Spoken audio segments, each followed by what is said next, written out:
दोस्तों 8 मार्च 2022 की रात पाकिस्तान तहरीक-ए-इंसाफ की ऑपोजिशन पार्टीज का इत्तेहाद पीडीएम इमरान खान के खिलाफ एक नो कॉन्फिडेंस मोशन सबमिट करवाता है। ये no confidence motion Imran Khan की गवर्नमेंट की इकोनॉमिक मिसमैनेजमेंट और बढ़ती हुई महंगाई की बेस पर सबमिट करवाई जाती है। 10 अप्रैल 2022 इमरान खान के खिलाफ सबमिट करवाई गई पीडीएम की तरफ से नो कॉन्फिडेंस मोशन कामयाब हो जाती है। लेकिन दोस्तों सवाल ये उठता है कि पीडीएम की अपनी इकोनॉमिक परफॉर्मेंस कैसी रही।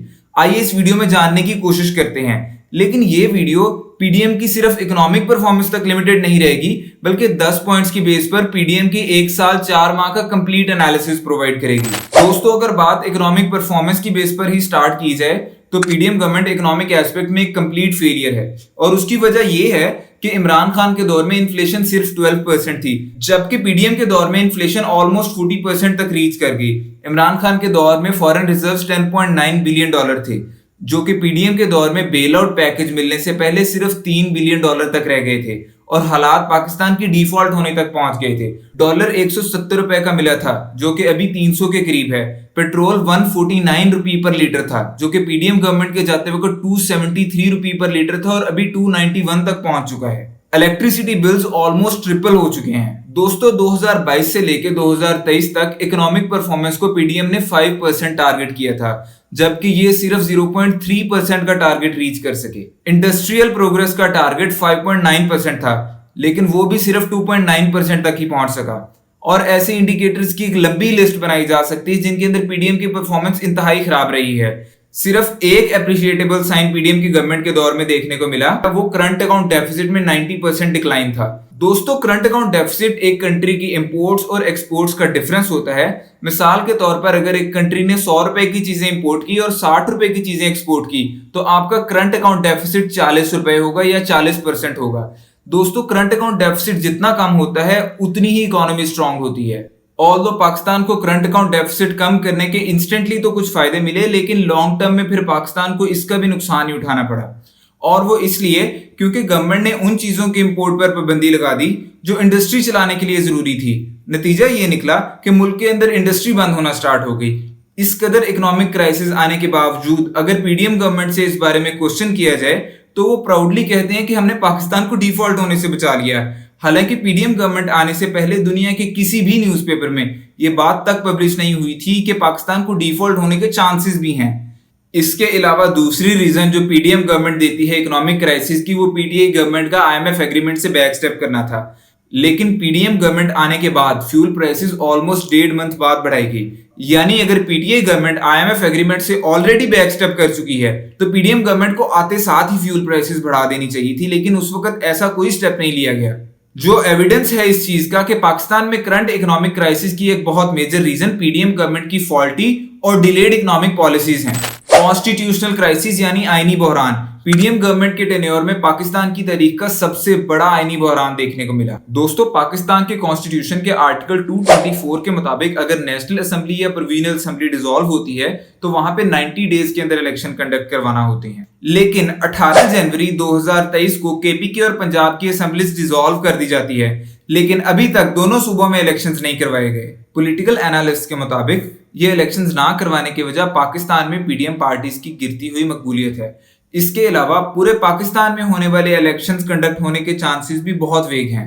कॉन्स्टिट्यूशन ऑफ पाकिस्तान के आर्टिकल 224 के मुताबिक अगर कोई असेंबली अपना टेन्योर पूरा करती है तो इसके 60 दिनों बाद नेशनल इलेक्शन कंडक्ट होते हैं। लेकिन अगर ये असेंबली डिसॉल्व की जाती है तो इलेक्शन 90 दिनों बाद होते हैं। और पीडीएम गवर्नमेंट ने कॉन्स्टिट्यूशन के इस आर्टिकल को बहुत स्मार्टली यूटिलाइज करते हुए अपना टेन्योर होने से 3 दिन पहले असेंबलीज डिसॉल्व कर दी, ताकि उनको इलेक्शन कैंपेन करने के लिए 90 दिन मिल जाए। एक और बहुत मेजर एविडेंस ये भी है कि पीडीएम गवर्नमेंट हल्का बदियां और मर्दमशुमारी करवाने में भी नाकाम रही है।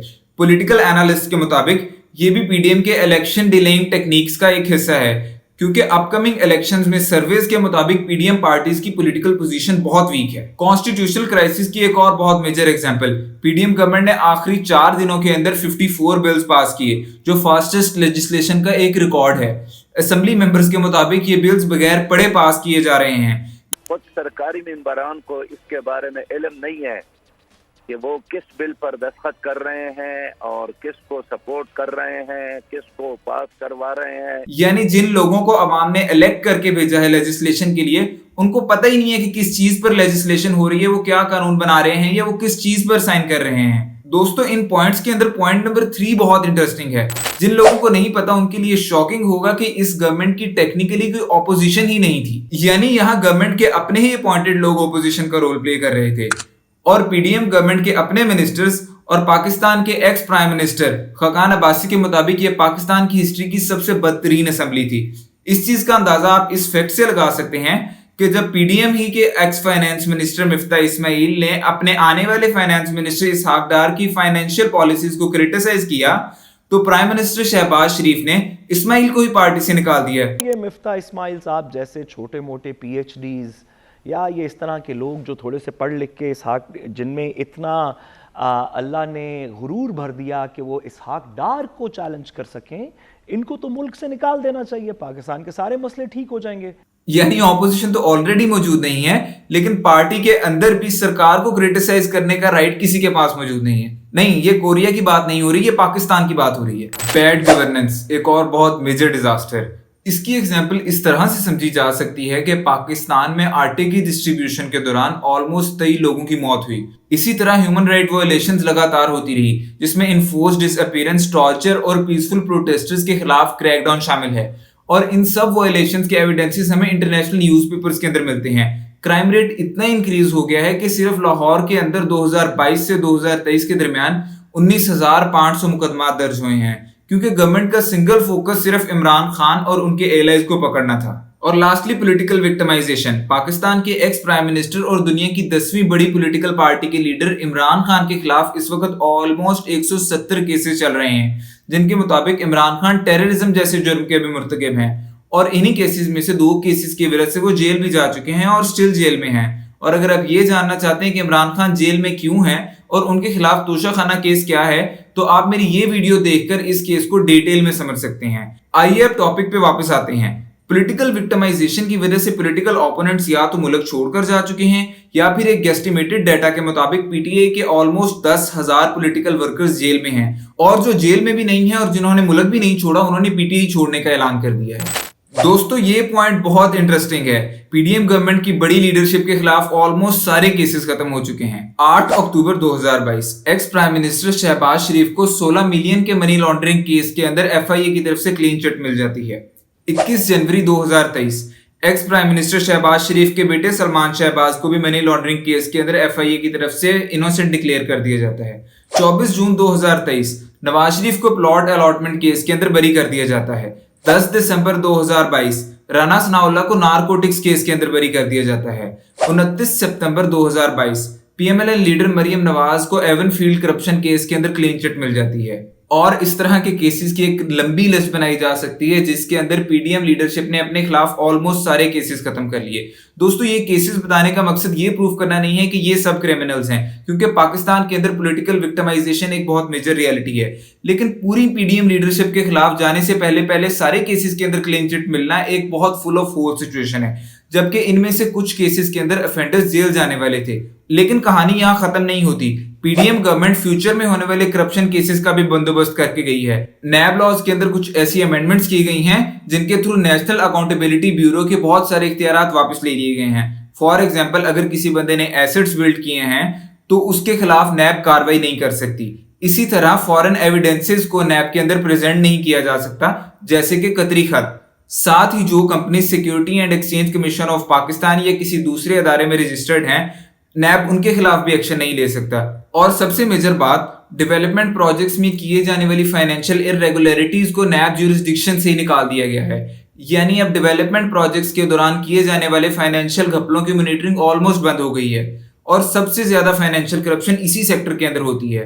और इस सब के अलावा अकाउंटेबिलिटी, इन्वेस्टिगेशन और अरेस्ट प्रोसीजर के अंदर भी बहुत सारी चेंजिंग्स की गई हैं। दोस्तों, फ्रीडम ऑफ स्पीच इस वक्त पाकिस्तान का सबसे ज्यादा क्रिटिकल इशू है। पाकिस्तान के एक non journalist Imran Riaz Khan almost 3 month से गायब हैं और बहुत सारे जर्नलिस्ट टीवी पर आ ही नहीं सकते क्योंकि गवर्नमेंट ने उन पर पाबंदी लगा दी है, जिनके अंदर मोहित पीरजादा जैसे बड़े नाम भी शामिल हैं। और बहुत से जर्नलिस्ट पाकिस्तान छोड़कर जा चुके हैं क्योंकि उनकी जान को यहाँ खतरा है। मेन स्ट्रीम मीडिया के अलावा रिसेंटली गवर्नमेंट ने एक बिल पास करने की कोशिश की जिसके थ्रू यूट्यूबर्स पर भी रिस्ट्रिक्शन लगाई जा सके और उनके चैनल को रजिस्टर करके उन पर नजर रखी जा सके कि वो सिर्फ वही बात करें जो गवर्नमेंट के मुताबिक सही हो। अनएम्प्लॉयमेंट पीटीए गवर्नमेंट के मुकाबले में थोड़ी सी इंक्रीज हुई। वर्ल्ड ऑफ स्टैटिस्टिक्स डेटा के मुताबिक 6.5% अनएम्प्लॉयमेंट पाकिस्तान में है जो कि दुनिया में 24th हाईएस्ट है। लेकिन खतरनाक बात यह है कि 2023 के पहले 3 मंथ्स के अंदर 8 लाख लोग पाकिस्तान छोड़कर जा चुके हैं, जो कि पाकिस्तान में अनएम्प्लॉयमेंट और ब्रेन ड्रेन के इशू को बहुत सीवियरली हाईलाइट करता है। Next point, ease of doing business का अंदाजा इस चीज से लगाया जा सकता है कि पाकिस्तान 190 कंट्रीज में से 108 रैंक करता है। अक्टूबर 2022 में all Pakistan textile mills association ने ऐलान किया कि पावर सब्सिडीज खत्म होने की वजह से पाकिस्तान में 1600 गारमेंट्स मिल्स क्लोज हो चुकी हैं और इसके नतीजे में 5 मिलियन लोग अनएम्प्लॉय हो गए हैं। इसके बाद दिसंबर 2022 में all Pakistan textile mills association ने बयान दिया कि मुल्क भर की टेक्सटाइल मिल्स 50% यूटिलाइजेशन पर चल रही हैं और टेक्सटाइल एक्सपोर्ट्स 2023 में मजीद गिर जाती हैं। पाकिस्तान स्टॉक एक्सचेंज पर दर्ज कुछ लीडिंग कंपनीज ने भी अपने प्लांट बंद करने का ऐलान किया जिसके अंदर सुजुकी, टोयोटा और होंडा एटलस वगैरह शामिल हैं। इसके अलावा कम डिमांड और खराब इकोनॉमिक हालात की वजह से दूसरी नोटेबल कंपनीज जिन्होंने अपनी फैक्ट्रीज को बंद किया है, इनमें major companies Millat tractors, Gandhara tyre and rubber company और निशात चूनिया वगैरह शामिल हैं।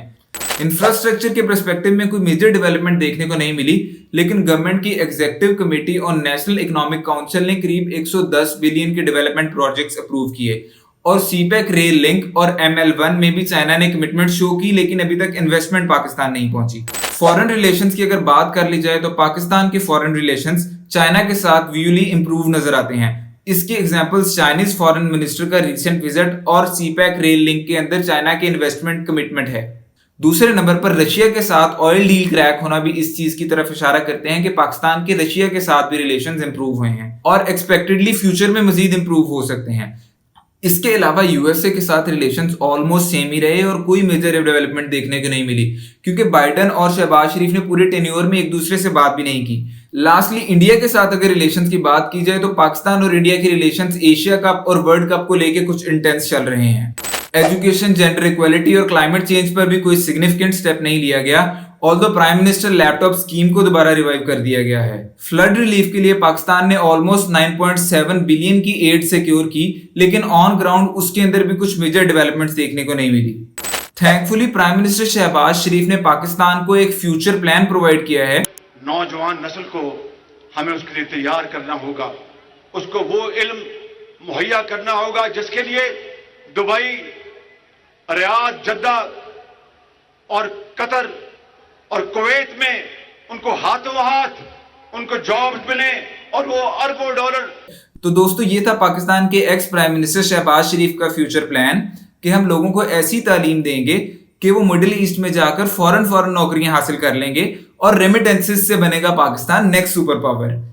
Information technology, agricultural revolution, artificial science जैसी चीजों की पाकिस्तान को जरूरत ही नहीं है। दोस्तों, अगर आप ये जानना चाहते हैं कि इमरान खान पर तोशाखाना केस क्या है और वो इस वक्त जेल में क्यों है, तो आप इस लिंक पर क्लिक करके इसको डिटेल में समझ सकते हैं। और अगर आपको मेरी ये वीडियो पसंद आई और मजीद ऐसी ही इंफॉर्मेटिव वीडियोस देखना चाहते हैं तो आप मेरे चैनल को सब्सक्राइब कर सकते हैं।